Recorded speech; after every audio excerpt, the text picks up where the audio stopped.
Now we'll talk about the types of radioactive emission. So I just want to let you know that the word emission here, emission or emit, what that means is to give out.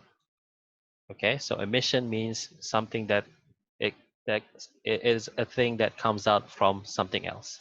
So emit means to give out, emission means it came from something. So there are three.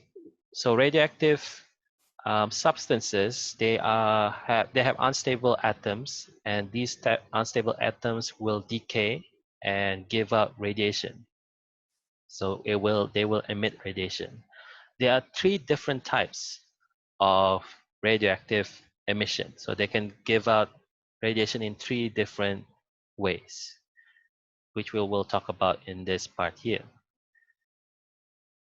So the first way, or the first type of radiation, is the alpha radiation, which gives out, in this case, an alpha particle is given up, right? The second type is the beta radiation, which gives out beta particles. The third type is gamma radiation. This type of radiation, what will come out is something that we call the gamma ray. So we'll talk about these three things and what what they are, how they behave, and so on. So you have three different types of radiation: alpha radiation, beta radiation, and gamma radiation. When the scientists was researching or discovering about these three different types of radiation, they do not know what these three things are. They just call it, okay, so for this one type of radiation, let's just call it alpha. For this second type of radiation, let's call it beta. For the third type of radiation, just call it gamma. But they do not know what these things are. But over time, eventually, we have figured out what are the actual identities of these particles. Back then, like probably 50 years ago, they didn't know what alpha particles are. They just call it alpha particles. They don't know what these things are. Now, after a lot of discoveries, we know what they are. So for alpha particles, turns out they are actually a helium nucleus with 2 neutrons and 2 protons. Okay, so alpha particles, what they look like, they look exactly like a helium nucleus. They have 2 neutrons and 2 protons. Beta particle, what they actually are, they are actually very energetic, fast-moving electrons. So as you can see in that picture there. And for gamma rays are is a type of electromagnetic wave. So it's not a particle, but a type of wave or a type of energy, a burst of energy that is given out during radiation. Each of these particles or each of these radiation, there are specific ways to write them down. For alpha particles, you write them down like this, with the symbol alpha, and then 4 at the top, and then 2 at the bottom. These are similar to your nuclide notations. The reason why there are 2 at the bottom, because an alpha particle has 2 protons. Then the reason why there is a 4 at the top of the symbol there, that's because it has 2 protons and 2 neutrons. So 2 plus 2 is 4, just like your nuclide notation. You can also write it down like this, because an alpha particle is actually a helium nucleus, so it has a symbol, the same symbol as helium, which is He. For beta particles, you write them down not like that. Sorry, that's an error. You write them down with the symbol. So ignore this one. Ignore this one. You write them down like this. The symbol beta, and then because the beta particle is an electron with a negative charge, so -1 for the number at the bottom, and then for the number at the top, which is we call the mass number, it's 0, because a beta particle is just an electron. It doesn't have a proton or a neutron, so it has 0. The nucleon number for it is 0. You can use beta as the sign for this radiation. You can also use E which stands for electron, for the sign of this radiation. And then for the numbers at the top and the bottom, the mass number and the electron, the proton number can be 0 and -1, just like the symbol before. For gamma rays, the symbol for gamma rays is like that, the symbol gamma, and then 0 mass number, 0 atomic number. It doesn't have, it's just a burst of energy, or in other words, it's just a electromagnetic wave. So it doesn't have any protons, neutrons, and electrons. So everything is just 0 as for the numbers. Right, so I'll show you, here I have an animation that shows you what it looks like. You have here a nucleus of a certain radioisotope, and this nucleus is unstable, and it will give out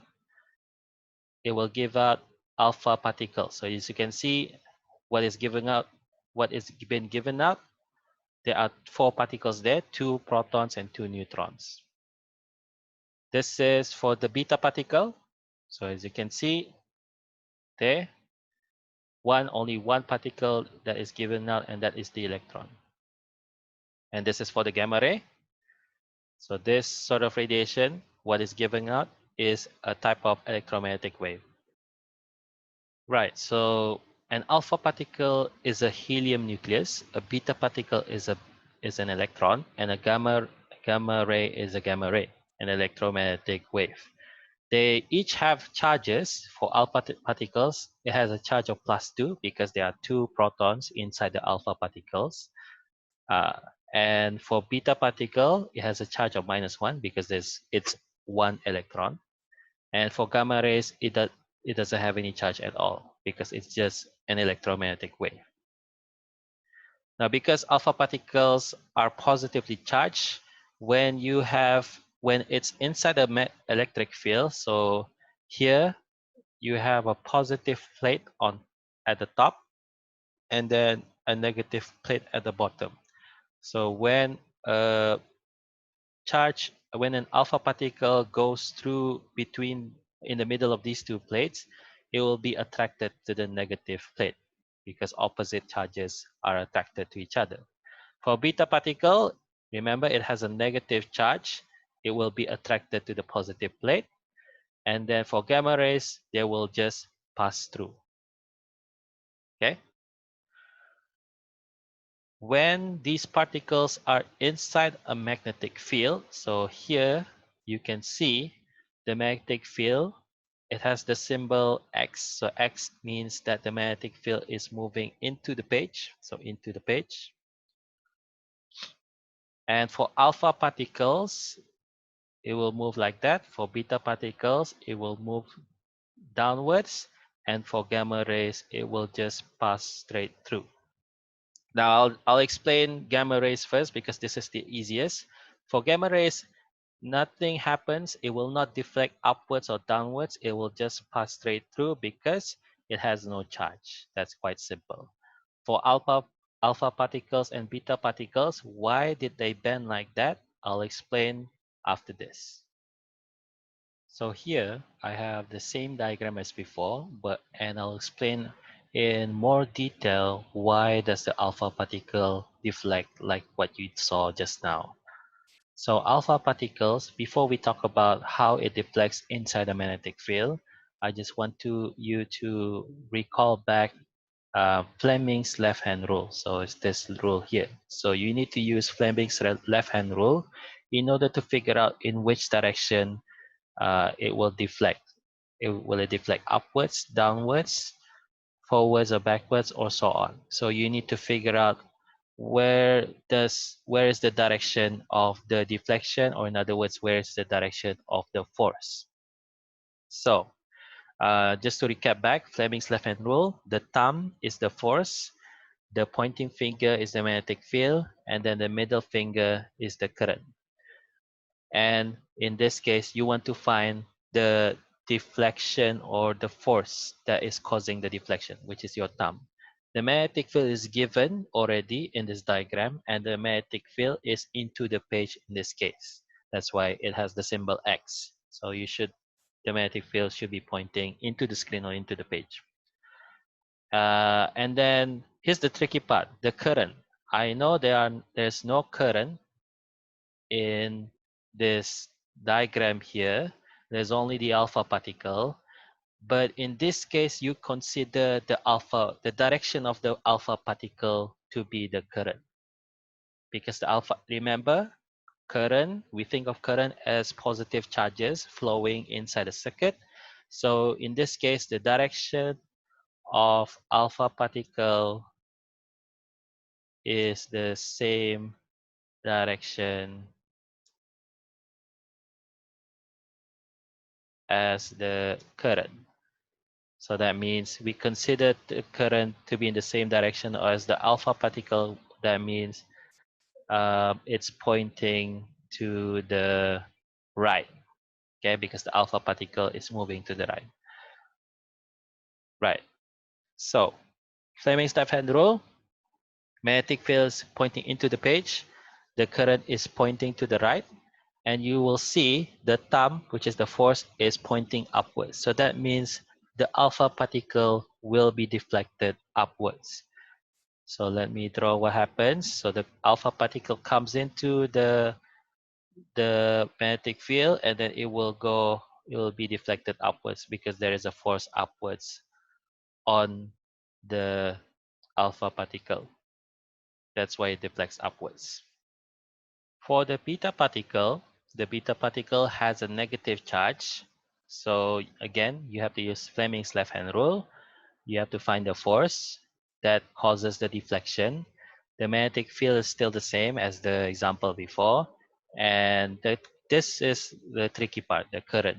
So for beta particle, because it's negative and we considered current to be a positive charge that is inside the circuit, so we consider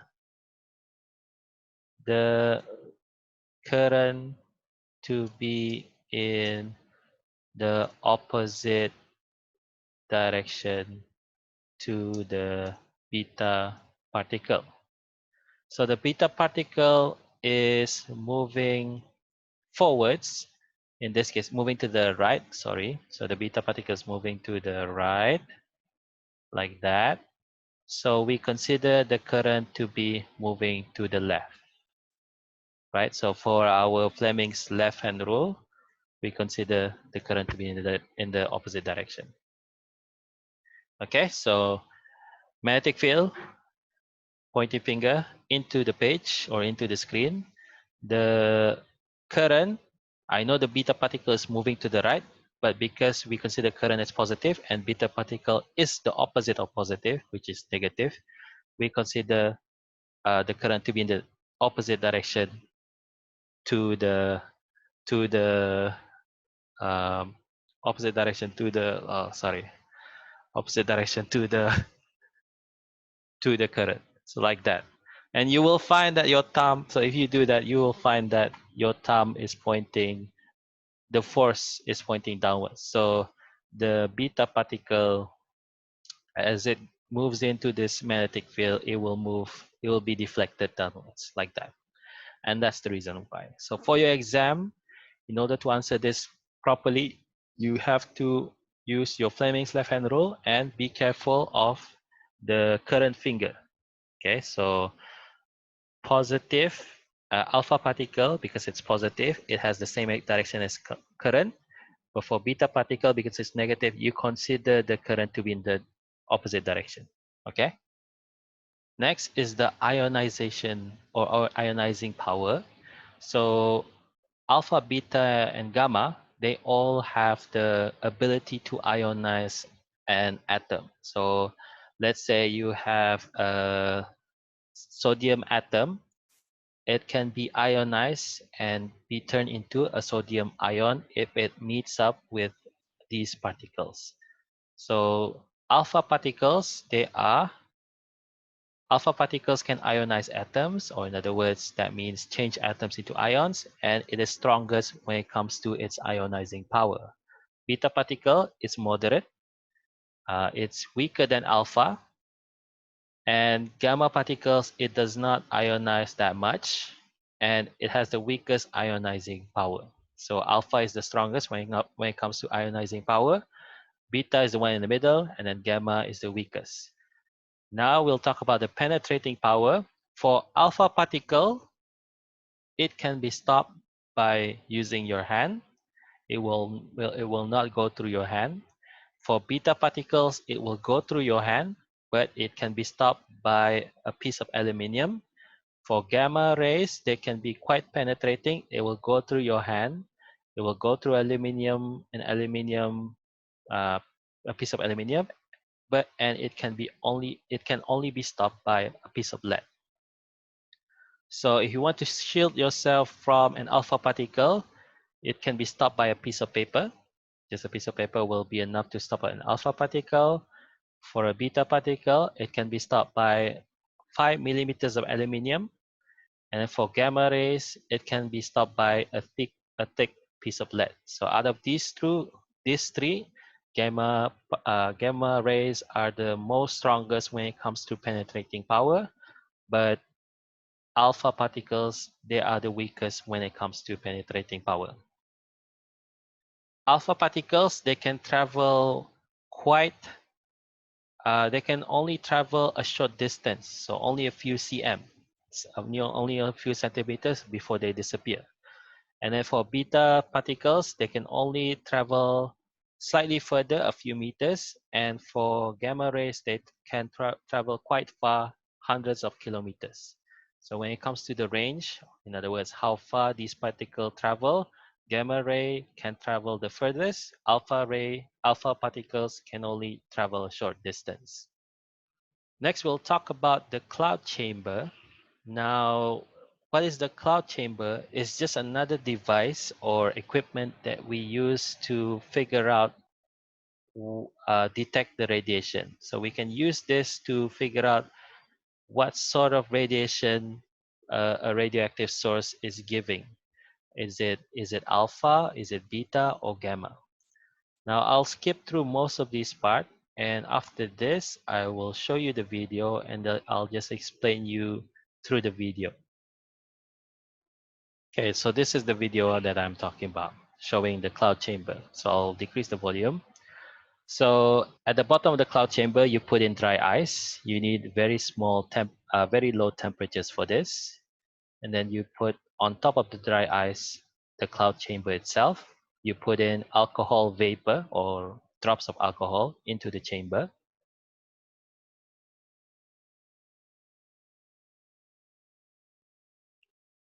That's the radioactive source.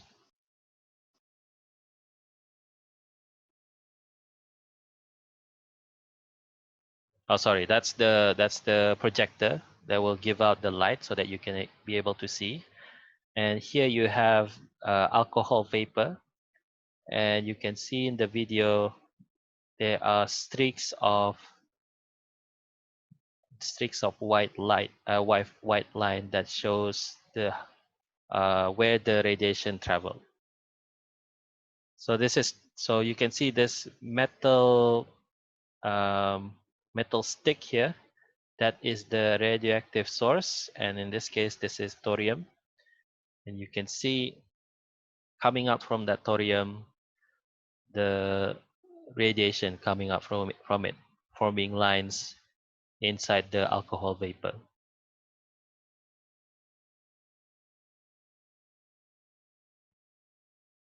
Okay, this is the cloud chamber. Right, so you can see in the cloud chamber lines that are formed by the radiation.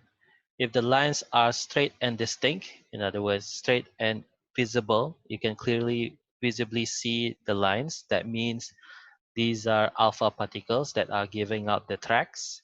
If the lines are twisted and slightly less distinct, then that means the radiation is beta radiation. And then if it's scattered and indistinct, just like this picture here, that means the radiation, the radioactive source is giving out gamma rays. And that is the end of the lesson. So to recap back, here are the things that we have covered. We have talked about what is radioactive decay. Radioactive decay comes from unstable nucleus. The unstable nucleus, they will eventually break apart or decay, split up, giving out a particle and then a radioactive emission. And we detect radiation using a device called a Geiger-Müller tube. And the unit for radiation is counts per minute, count rate, counts per second, or activity. Those are the units for radiation. We also looked at the three types of radioactive emission or radioactive emission, alpha, beta, and gamma. And we looked at the characteristics of these particles individually towards the end of the lesson.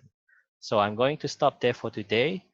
In week 3, we will continue and talk about radioactive decay equations, and also we'll talk about in depth what happens when there is de- we'll talk about what happens when there is alpha decay, beta decay, and gamma decay. So until then, I'll see you next time. Assalamualaikum warahmatullahi wabarakatuh.